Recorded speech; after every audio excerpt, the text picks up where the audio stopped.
If I have a simple tulip bulb in my hand, and I ask you to look at it and say, what is it? You'd say, well, it's just a grungy mass of biological matter. I say, but look at it more closely.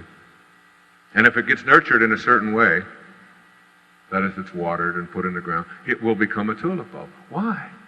Because it has built into it a future pull. A future pull that you can't see or dissect or find in any lab.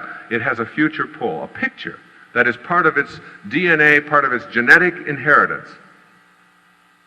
If you take a liver cell from your liver and look at it and dissect it, and it has a future pull, it will always be a liver cell. It will never be anything else.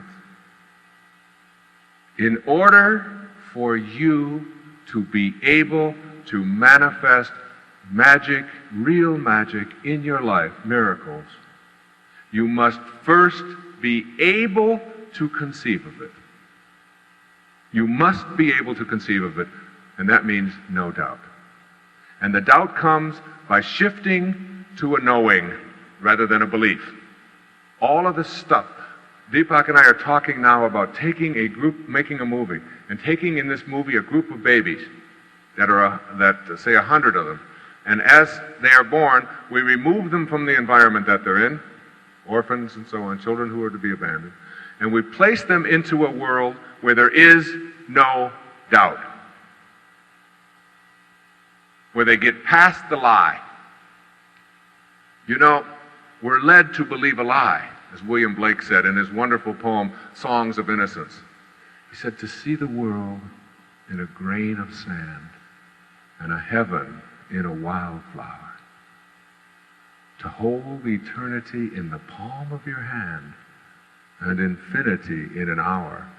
We are led to believe a lie when we see with, not through the eye, which was born in a night to perish in a night, when the soul slept in beams of light. All of us are born in a night to perish in a night, in the physical world. But the soul, the spirit, resides and sleeps in formless beams of light. We are led to believe a lie, a huge lie. And the lie is that there are limitations in our life. Imagine these little children being raised in a world where doubt and impossible and can't do are never exposed to that. Anything that they can conceive of in their mind, they're able to practice.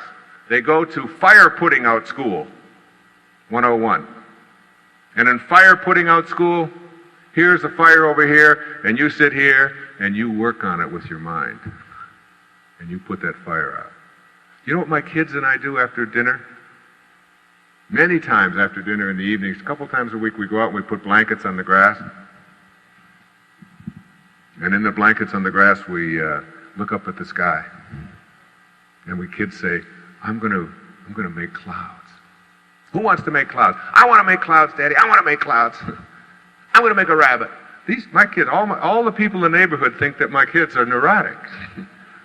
Those Dyer kids think they can make clouds. Why not? The same intelligence that flows through them flows through the clouds. Why not shatter the illusion of your separateness and believe that?